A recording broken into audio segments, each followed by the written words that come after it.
no he tenido la posibilidad o el querer, digámoslo así, de adoptar el psicoanálisis como una teoría o un elemento válido, una disciplina válida para incursionar en el proceso de enseñanza-aprendizaje.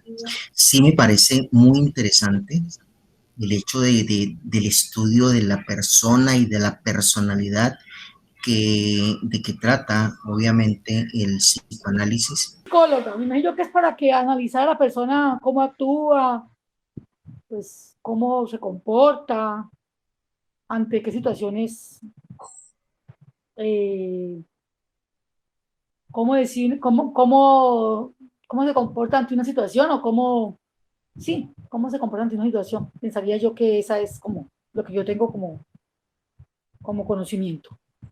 Ya, profe. Educación, generalmente uno como profesional busca interpretar en múltiples variables que tiene sobre la mesa o que tiene sobre el entorno los comportamientos de los estudiantes o de las personas que están aprendiendo. Nosotros estamos obligados, de alguna manera, a asumir cierta responsabilidad ya en el ejercicio de nuestras funciones como profesionales,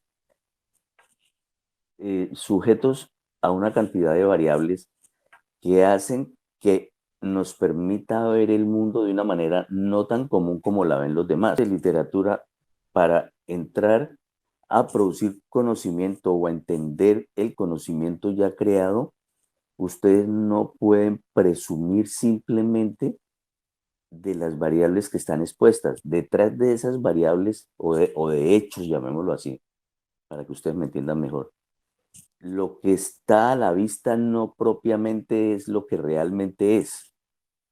¿Entendido? Analizamos, interpretamos y posteriormente tomamos decisiones y probablemente esas decisiones tampoco sean las correctas, las que uno quisiera que fueran las correctas, pero no debe ser lo que nosotros decimos debieran ser las correctas. Estamos más cerca de decir, bueno, esto yo lo estoy viendo así, pero probablemente no sea así. Ahora,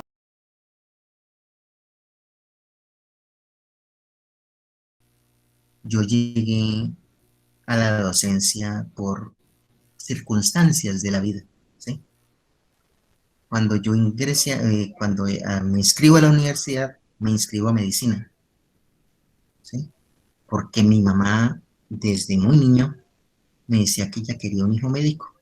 El hijo médico y el único que estudió de la casa fui yo. Entonces yo me presenté a medicina. Me robaron. Entonces no se habían llenado los cupos de la licenciatura en historia y me inscribí, quedé y empecé y me enamoré de de la historia, ¿sí? Y cuando accedo a la enseñanza, muchísimo más, ¿sí?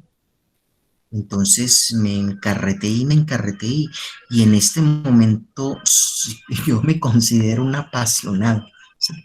Me considero más que un profesor, me considero un apasionado de mi profesión. Siento un artista, me perdonan la expresión que utilizo, pero así como un artista crea una obra, yo también en esos exalumnos que los veo triunfar, yo siento que yo puse algo allí y yo me veo representados en esas Me obras. ha gustado siempre ¿Ya? enseñar, Me duele en el desde alma. pequeña, digámoslo, así en mi colegio y desde que estaba en el, es más, yo le explicaba a mis compañeros en el tablero, en mi casa de tablero, yo les explicaba las matemáticas, que me iba muy bien en matemáticas, entonces les explicaba, ¿sí?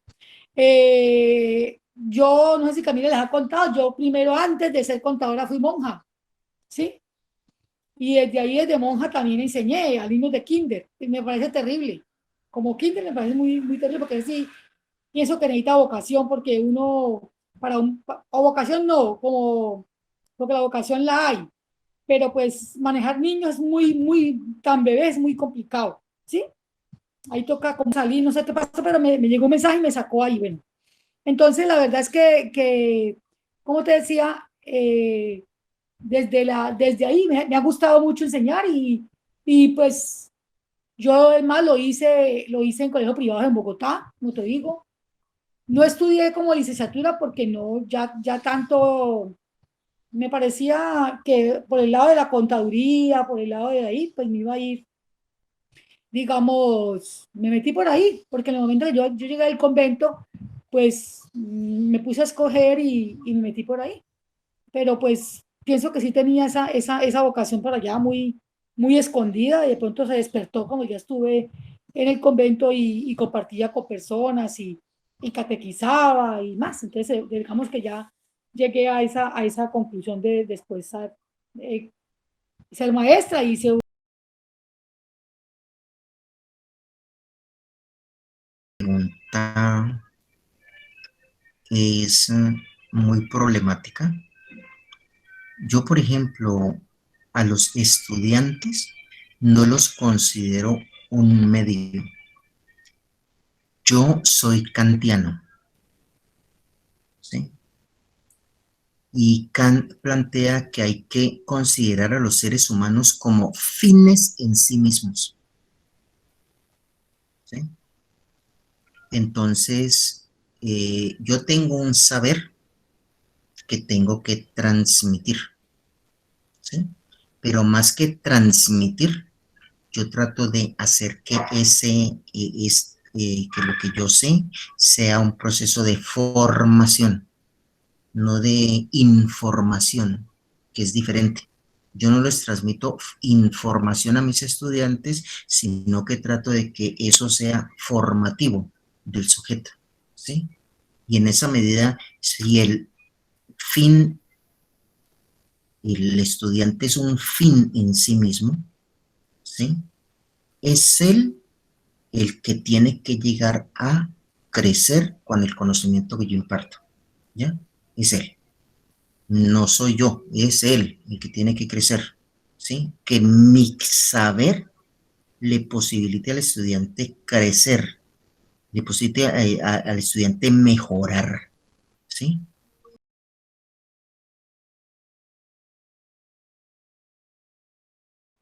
como amigo, hasta el respeto, ¿sí? El límite es el respeto, ni que él me irrespete a mí, ni que yo lo irrespete a él, ¿sí?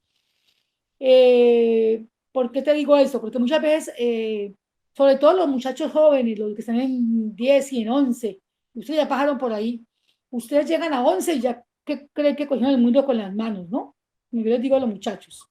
Y entonces se vuelven más rebeldes y el docente es que usted no me entiende, es que usted nos pone mucha cosa. Bueno, son cantidad de cosas que el muchacho, eh, digamos, él no se limita. Como yo le digo a los estudiantes, sobre todo de 11, es que en la universidad no va a ser fácil. En la universidad usted le va a exigir, él no le va a preguntar a usted si digamos, si entendió, bueno, puede que sí le pregunte, pero no creo. O sea, no,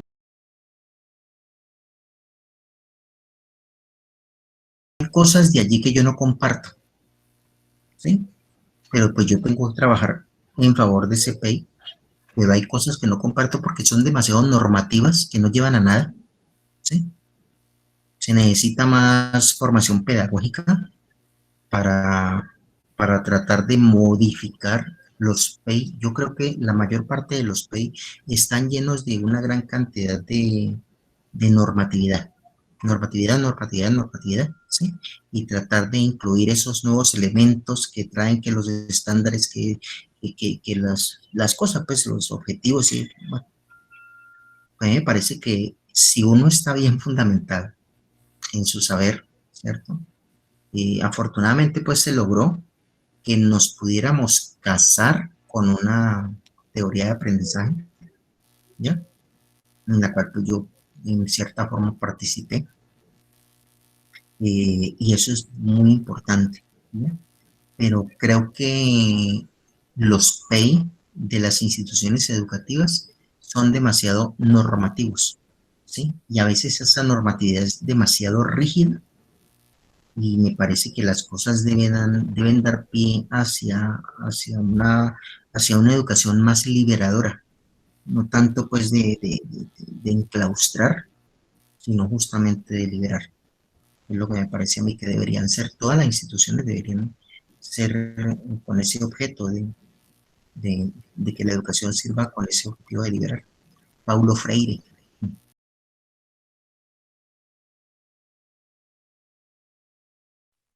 Más que, más que educar y dirigir, es entender. Entender. Escriban esa palabrita en esa pregunta.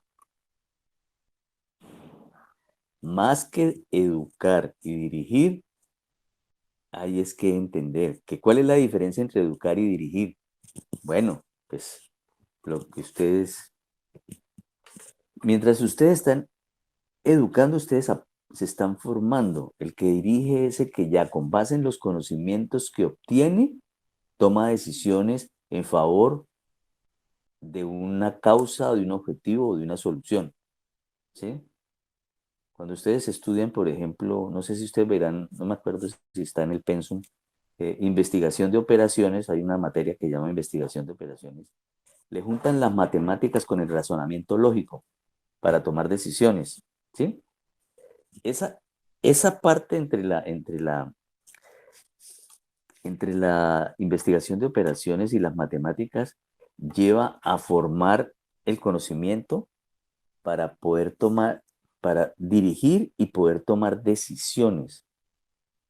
Entonces hay un espacio entre